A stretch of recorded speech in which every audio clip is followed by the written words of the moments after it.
Sensex 79,000 levels దగ్గర ఉంది and Nifty 10% correction జోన్లోకి వచ్చేసి 24,000 లెవెల్స్ని టచ్ చేసింది. అండ్ ఇవాల్టి రోజున మార్కెట్ ఓపెన్ అవ్వంగానే కూడా 10 లక్షల కోట్లు మార్కెట్లోంచి ఆవిరైనది అయిపోయాయి. అండ్ ఈ టైంలో చాలా మంది ప్యానిక్ అవుతున్నారు. ఇక దేశీయ స్టాక్ మార్కెట్స్ కుప్పకూలాయి, భారీ నష్టాల్లో కొనసాగుతున్నాయి. ఇక క్రూడ్ ఆయిల్ కుతుకుతుతో స్టాక్ మార్కెట్లు ఢమాలన్నాయి. సెన్సెక్స్ నిఫ్టీ కుప్పకూలిపోయాయి. కొత్తగా స్టాక్ మార్కెట్లో పెట్టుబడి పెట్టేవాళ్ళు ఇప్పుడు ఏమైనా డేరింగ్ స్టెప్ తీసుకోవచ్చా? దేశీయ స్టాక్ మార్కెట్లు భారీ నష్టాలతో ముగిశాయి. యుద్ధ మేఘాలు కమ్ముకోవడంతో ముడి చమురు ధరలు ఒక్కసారిగా ఆకాశాన్ని తాకాయి. ఈ ప్రభావం నేరుగా స్టాక్ మార్కెట్స్ పై పడడంతో ఇన్వెస్టర్లు భారీగా నష్టపోతున్నారు. దీనికి సంబంధించిన పూర్తి వివరాలు ఇప్పుడు చూద్దాం.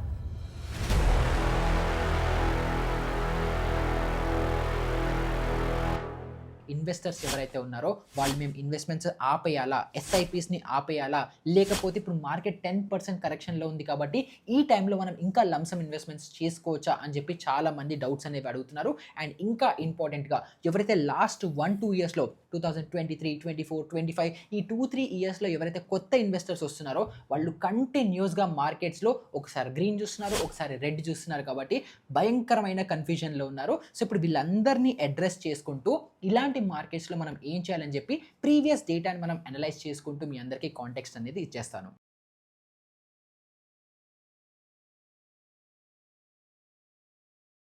సో ఫస్ట్ మార్కెట్స్ ఎందుకు పడుతున్నాయి అని మనం ఆలోచిస్తే దీనికి నేను రీజన్స్ మీ అందరికీ స్పెషల్గా చెప్పాల్సిన అవసరం లేదు, మీ అందరికీ ఆల్రెడీ తెలుసు.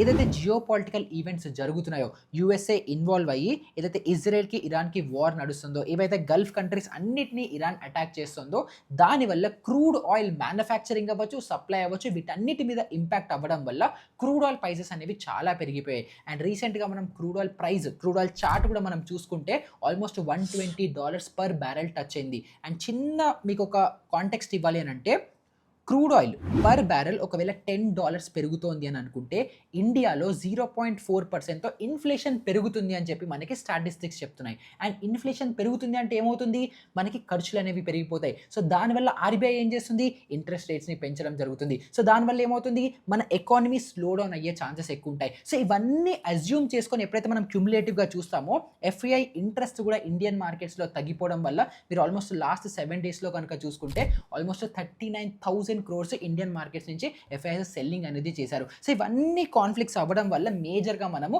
ఇండియన్ మార్కెట్స్లో సెల్లింగ్ ప్రెషర్ అనేది చూస్తున్నాము అండ్ ఇండియన్ మార్కెట్స్ అనేవి పడిపోతున్నాయి. అండ్ ఇలా మార్కెట్స్ పడిపోతుంటే దీని ఇమ్మీడియట్గా రిఫ్లెక్షన్ ఎక్కడ మనకు కనిపిస్తుంది, ఇండియా విక్స్లో కనిపిస్తుంది. ఇండియా విక్స్ అంటే ఏంటి, వాలటిలిటీ ఇండెక్స్. సో ఈ వాలటిలిటీ ఇండెక్స్ మనం రీసెంట్గా ఇవాళ కరెంట్ డేట్న మనం చూసుకుని ఉంటే ఇవాళ నేను ఎంత 9th రోజు నేను ఈ వీడియో షూట్ అనేది చేస్తున్నాను. సో ఇవాళ రోజున ఇండియా విక్స్ ఆల్మోస్ట్ 24.5 లెవెల్స్ వరకు టచ్ అయిపోయింది. అండ్ మీకు ఎంతమందికి నాకు గుర్తుందో లేదో తెలీదు, 24-25 కనుక విక్స్ క్రాస్ అయ్యింది అని అనుకుంటే ఆప్షన్ సెల్లర్స్ అవ్వచ్చు, బయ్యర్స్ అవ్వచ్చు, ప్రతి ఒక్కళ్ళు మార్కెట్ నుంచి దూరం ఉండండి. జస్ట్ మార్కెట్లో ఏం జరుగుతుందో వెయిట్ అండ్ వాచ్ చేయండి, మార్కెట్లో పొరపాటున కూడా ట్రేడ్ చేయకండి అని చెప్పి మన A to Z సిరీస్లో అవ్వచ్చు, విక్స్ ఆప్షన్ గ్రీక్స్ ఎక్స్ప్లెయిన్ చేసే వీడియోస్లో అవ్వచ్చు మీకు చాలాసార్లు మెన్షన్ చేశాను. అండ్ ఇవాళ అలాంటి సిచ్యువేషన్ అనేది మనం చూస్తున్నాము. అండ్ ఈ సిచ్యువేషన్స్ మనకి కొత్త కూడా కాదు, పాస్ట్లో కూడా ఒకసారి జరిగింది. సో 2008 మనం క్రైసిస్లో చూసుకుంటే అప్పుడు నాకు తెలిసి క్రూడ్ ఆయిల్ అనుకుంటా ఆల్మోస్ట్ $140-150 పర్ బ్యారెల్ టచ్ అయింది. అండ్ అప్పుడు నిఫ్టీ కూడా 60-65% క్రాష్ అయింది. తర్వాత 2020లో ఎప్పుడైతే కోవిడ్ వచ్చిందో అప్పుడు కూడా మన నిఫ్టీ ఆల్మోస్ట్ 40% వరకు క్రాష్ అయింది. సో ఈ మార్కెట్లో crude oil per barrel rate పెరిగిపోవడం అవ్వచ్చు, లేకపోతే మార్కెట్స్లో నిఫ్టీ 60%-40% క్రాష్ అవ్వడం అవ్వచ్చు, మనం ప్రీవియస్గా చూసాము. సో ఇప్పుడు మనం ఏదైతే నిఫ్టీలో 10% క్రాష్ చూస్తున్నామో ఇది చాలా పెద్ద క్రాష్ కిందకి మనం కన్సిడర్ చేయలేము, కానీ 10% ఈజ్ అ డీసెంట్ కరెక్షన్ జోన్లో మాత్రం మనకు కనిపిస్తున్నాము. కానీ దీన్ని ఎప్పుడైతే మనం విక్స్తో కంపేర్ చేసుకుంటామో రెండింటిని మ్యాచ్ చేస్తే స్టిల్ కన్సర్నింగ్ పాయింట్లో ఉంది కాబట్టి చాలా మంది ఇప్పుడు టెన్షన్ అనేది పడుతున్నారు. సో ఈ టెన్షన్ పడుతున్న వాళ్ళలో first category SIP investors. So ఇప్పుడు లాస్ట్ 2-3 ఇయర్స్ నుంచి ఎవరైతే మార్కెట్లో ఎస్ఐపిస్ చేస్తున్నారో వీళ్ళకి ఏమనిపిస్తుంది అంటే, నేను లాస్ట్ 2-3 ఏళ్లలో మార్కెట్లో ఎంటర్ అయినప్పటి నుంచి మార్కెట్లో నాకు రిటర్న్స్ అనేవి ఇవ్వట్లేదు, ఒకసారి పెరుగుతోంది, ఒకసారి పడిపోతుంది, ఏదేదో జరుగుతోంది. సో ప్యానిక్లో నేను ఏం చేస్తానంటే నా ఎస్ఐపిస్ ఆపేస్తాము అని చెప్పి చాలామంది కన్సిడర్ చేస్తున్నారు. బట్ దయచేసి ఆ తప్పు ఎప్పుడూ చేయకండి. సో 2008 అవ్వచ్చు, 2019లో 20లో కోవిడ్ అప్పుడు అవ్వచ్చు, లేకపోతే 2000.com బబుల్ అవ్వచ్చు, మీరు ఎప్పుడు మార్కెట్లో ప్రీవియస్లో హిస్టరీ తీసుకొని చూసుకున్న ప్రతిసారి కూడా మనకి అన్సర్టనిటీ వల్ల మార్కెట్స్ పడతాయి. కానీ మళ్ళీ ఈవెన్చువల్గా ఎప్పుడైతే వరల్డ్ ఆర్డర్ రీసెట్ అవుతుందో అప్పుడు మళ్ళీ మార్కెట్స్ కంటిన్యూ అనేది అవుతుంటాయి. కాబట్టి మార్కెట్స్ యాక్చువల్లీ పడుతున్నాయి అండ్ మీరు ఎస్ఐపిస్ చేస్తున్నారంటే అది one of the best thing. ఎందుకు? మార్కెట్స్ పైనుంచి కిందకు వచ్చాయి. కిందకు వచ్చినప్పుడు మీరు మ్యూచువల్ ఫండ్స్లో ఇన్వెస్ట్ చేస్తున్నారా, ఈటీఎఫ్స్లో ఇన్వెస్ట్ చేస్తున్నారా సంబంధం లేదు. వాటి పర్ యూనిట్ ప్రైస్ ఏదైతే ఉంటుందో అది ఇప్పుడు మీకు ఇంకా తక్కువలో దొరుకుతుంది. సో ఇప్పుడు మార్కెట్ క్రాషెస్లో మార్కెట్స్ పడిపోతున్నప్పుడు మీరు ఎస్ఐపి చేస్తేనే మీకు ఇంకా బెటర్ యావరేజ్ అనేది వస్తుంది. అండ్ ఎప్పుడైతే మార్కెట్స్ యాక్చువల్గా రికవర్ అవుతాయో అప్పుడు ఎస్ఐపి చేసే వాళ్ళకి మంచి రిటర్న్స్ అనేవి వస్తాయి. కాబట్టి ఎవరైతే ఎస్ఐపి చేస్తున్నారో వాళ్ళు దయచేసి ఆపకండి, అలానే కంటిన్యూ చేయండి. ఒకవేళ World War 3కి వెళ్ళింది, వరల్డ్ ఎకానమీ మొత్తం కొట్టుకుపోయింది, ఇండియానే కొట్టుకుపోయింది అనుకోండి, అప్పుడు మీరు ఎస్ఐపి చేసినా ఏం చేసినా పెద్ద ఉపయోగం లేదు. కంట్రీనే ఉండదు కదా, కంట్రీనే ఎగిరిపోయింది అనుకోండి, అప్పుడు ఎలాగో ఏది ఉండదు.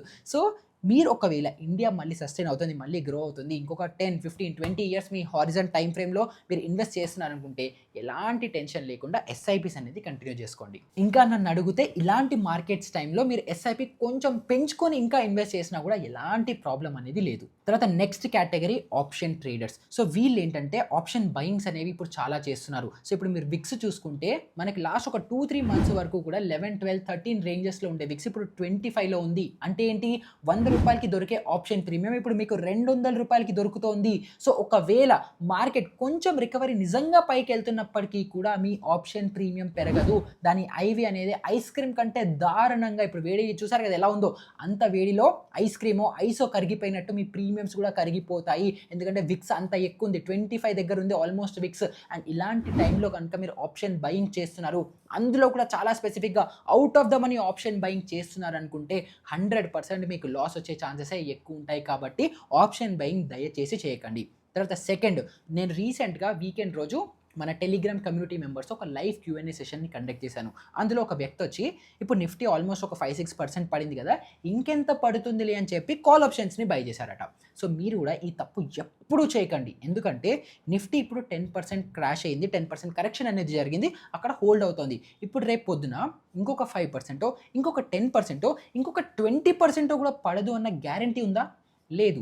ఇప్పుడు జియో పొలిటికల్ టెన్షన్స్ ఇంకా పెరుగుతున్నాయి. రేపు పొద్దున చైనా ఇన్వాల్వ్ అయింది అనుకోండి, ఇండియా కూడా ఇన్వాల్వ్ అయింది అనుకోండి, మార్కెట్స్ 20-30% కాదు 50-60% పడే ఛాన్సెస్ కూడా ఉన్నాయి.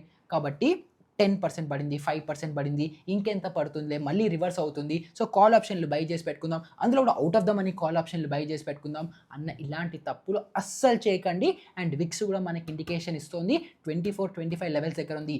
ఈ టైంలో మీరు నిజంగా సెన్సిబుల్ ట్రేడర్ అవుతే సింపుల్గా మార్కెట్ నుంచి పక్కన ఉంటారు, మార్కెట్లో ఏం జరుగుతుందో చూస్తారు, ఎంజాయ్ అనేది చేస్తారు. లేదు చాలా ఎక్స్పీరియన్స్ ఉంది అని అనుకుంటే వాళ్ళు కూడా జస్ట్ 20%, 30%, 50% పొజిషన్ సైజింగ్తో ట్రేడ్ చేస్తున్నారు. కానీ ఎవ్వరు ఆల్ ఇన్ వెళ్ళిపోయి ఇదే నాకు లైఫ్ టైం ఆపర్చునిటీ అనుకుంటూ ట్రేడ్ ఎవ్వరూ చేయట్లేదు. కాబట్టి యాజ్ అ బిగినర్గా మీరు కూడా దయచేసి ఆప్షన్ ట్రేడింగ్కి కొంచెం పాటు ఇవన్నీ సెట్ అయ్యేంత వరకు దూరం ఉండండి. తర్వాత నెక్స్ట్ కేటగిరీలో లంసమ్ ఇన్వెస్టర్స్. సో వీళ్ళు ఏంటంటే వీళ్ళ దగ్గర ఆల్రెడీ కొంచెం డెట్ ఫండ్ లేకపోతే లిక్విడ్ ఫండ్స్లో వీళ్ళు కొన్ని డబ్బుల్ని సేవ్ చేసి పెట్టుకుంటారు. మార్కెట్లో నిజంగా మంచి రైట్ ఆపర్చునిటీస్ వచ్చినప్పుడు లంసమ్ క్యాపిటల్ని ఇన్వెస్ట్ చేద్దామని వీళ్ళు వెయిట్ చేస్తూ ఉంటారు. సో వాళ్ళ కోసం నేను చేసే అడ్వైజ్ మీకు ఇచ్చేది ఏంటి అంటే, ఇప్పుడు సపోజ్ మీ దగ్గర ఒక 1,00,000 రూపాయలు మీరు సేవ్ చేసి పెట్టుకున్నారనేసి అనుకుందాం. మీరు కొన్ని మైల్ స్టోన్స్ పెట్టుకోండి. నిఫ్టీ 5% పడింది, నేను ఒక 10,000, 20,000 యాడ్ చేస్తాను. నిఫ్టీ 10% పడింది, ఇంకొక 10,000, 20,000 యాడ్ చేస్తాను.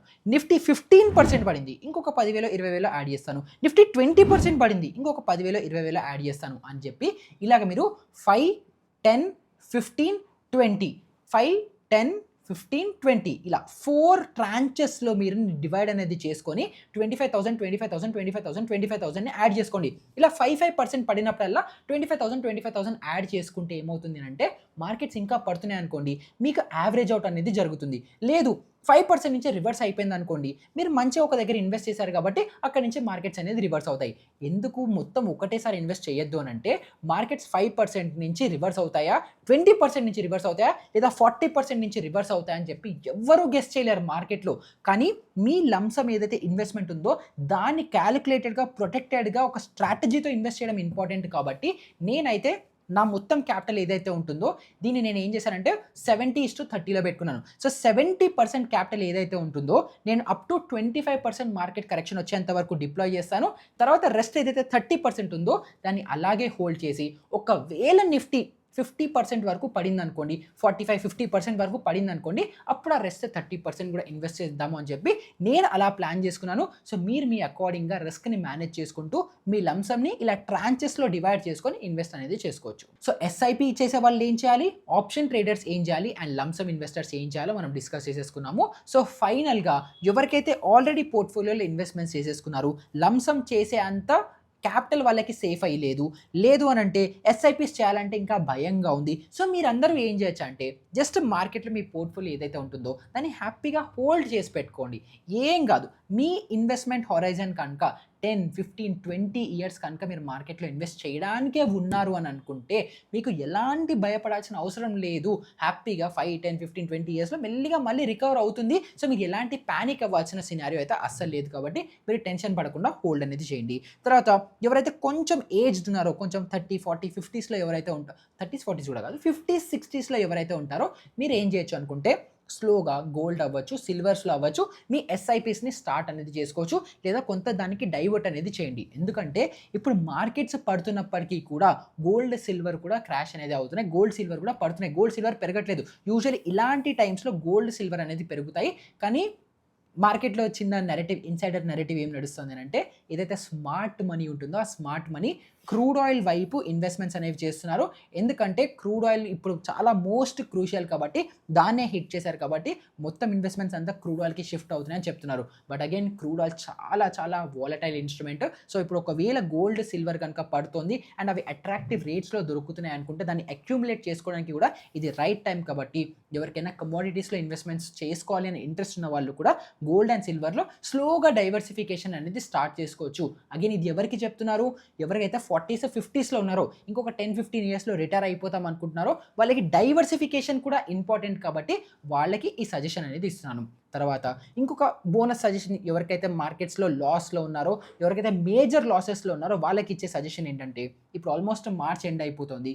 సో మీ పోర్ట్ఫోలియోలో ఈటీఎఫ్స్ అవ్వచ్చు, స్టాక్స్ అవ్వచ్చు, మ్యూచువల్ ఫండ్స్ అవ్వచ్చు, ఏదైనా సరే లాస్లో ఉంది అంటే బుక్ చేసేయండి.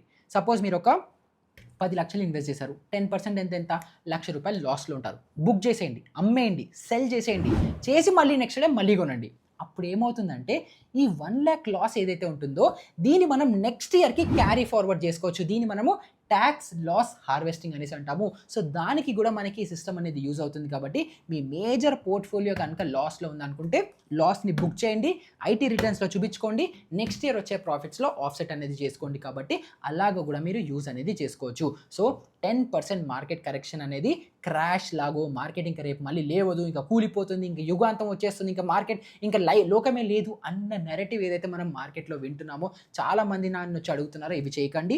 అండ్ ప్లీజ్ దయచేసి ట్రేడర్స్ కూడా ఓవర్ ఎక్సైట్మెంట్తో, ఓవర్ లెవరేజ్ తీసుకుంటూ, ఓవర్ పొజిషన్ సైజింగ్ తీసుకుంటూ ఎక్కువ రిస్క్ అనేది చేయకండి. ఆప్షన్ బై నుంచి దూరంగా ఉంటే మంచిది. ఎవరైతే చాలా ఎక్స్పీరియన్స్డ్ ఉన్నారో వాళ్ళు ఆప్షన్ సెల్లింగ్ చేస్తున్నారో, బట్ అది కూడా మీకు సజెస్ట్ అనేది చేయను, ఎందుకంటే వాలటిలిటీ మీరు తట్టుకోలేరు కాబట్టి. సో మోస్ట్లీ ఇప్పుడు మార్కెట్లో ఏదైతే సినారియో జరుగుతుందో దానికి రిలేటెడ్గా ఇన్వెస్టర్స్, ట్రేడర్స్, లంసమ్ ఇన్వెస్టర్స్ అందరినీ కవర్ చేస్తూ మీ డౌట్స్ని క్లారిఫై చేసేసానని అనుకుంటున్నాను. అండ్ ఇవి కాకుండా ఇంకా వేరే ఏదైనా డౌట్స్ ఉన్నాయనుకుంటే కూడా కింద కమెంట్స్లో అడగడం మర్చిపోకండి. అండ్ నేను సెబీ రిజిస్టర్డ్ అడ్వైజర్ని కాదు కాబట్టి మీరు ఏ డెసిషన్ తీసుకున్నప్పటికీ కూడా మీ ఫినాన్షియల్ కన్సల్టెంట్ అవ్వచ్చు, అడ్వైజర్ అవ్వచ్చు తీసుకొని మీరు డెసిషన్ అనేది తీసుకోండి. అండ్ ఏదైనా డౌట్స్ ఉన్నా కూడా కింద కమెంట్ సెక్షన్లో అవ్వచ్చు, లేదా టెలిగ్రామ్ గ్రూప్లో అడగచ్చు. నేను నా టీమ్ మెంబర్స్ మీ అందరికీ హెల్ప్ చేయడానికి రెడీగా అనేది ఉంటాము. సో ఇలాంటిదే ఇంకొక మంచి ఇంట్రెస్టింగ్ వీడియోతో మళ్ళీ మీ ముందరకు వచ్చేసాను. అప్పటి వరకు గుడ్ బై.